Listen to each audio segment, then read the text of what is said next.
OTT release date lock చేసుకున్న మజాక్. Latest గా టాలీవుడ్ లో రిలీజ్ గా వచ్చిన చిత్రాల్లో సందీప్ కిషన్ హీరోగా, రీతు వర్మ హీరోయిన్ గా, రావు రమేష్ మరియు అన్షు సాగర్ కీలక పాత్రలో నటించిన మజాక చిత్రం ఒకటి.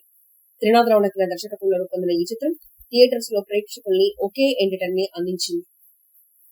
ఇక ఇప్పుడు థియేటర్స్ నుండి ఓటీటీకి వచ్చేందుకు చిత్రం సిద్ధమైంది. ఈ సినిమా ఓటీటీ హక్కులు G5 సంస్థ దక్కించుకుంది. మార్చి 28 నుంచి చిత్రం G5 లో అందుబాటులో రానుంది. థియేటర్ లో మిస్ అయిన వారు ఇప్పుడు ఈ సినిమాను ఓటీటీ ద్వారా ఆస్వాదించవచ్చు.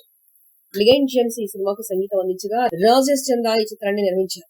థియేటర్ లో పాజిటివ్ రెస్పాన్స్ వచ్చినప్పటికీ ఓటీటీలో మంచి రీచ్ ఉంటుందని ట్రేడ్ వర్గాలు భావిస్తున్నారు. మజాకా చిత్రాన్ని ఓటీటీలో చూసేందుకు మరికొన్ని రోజులు మాత్రమే ఎదురు చూడాల్సి ఉంది. సినిమా బజార్ యూట్యూబ్ ఛానల్ తో పాటు సినిమా బజార్ డిజిటల్ ఈ పేపర్ మరియు సినిమా బజార్ వెబ్సైట్ ను కూడా చూస్తూ ఉండండి. మరిన్ని అప్డేట్స్ కోసం సినిమా బజార్ ఛానల్ ని సబ్స్క్రైబ్ చేసుకోండి, లైక్ చేయండి, షేర్ చేయండి, మీ అభిప్రాయాలను కామెంట్స్ ద్వారా తెలియజేయండి. మరిన్ని ఇంట్రెస్టింగ్ అప్డేట్స్ తో మళ్ళీ కలుద్దాం. చూస్తూనే ఉండండి సినిమా బజార్.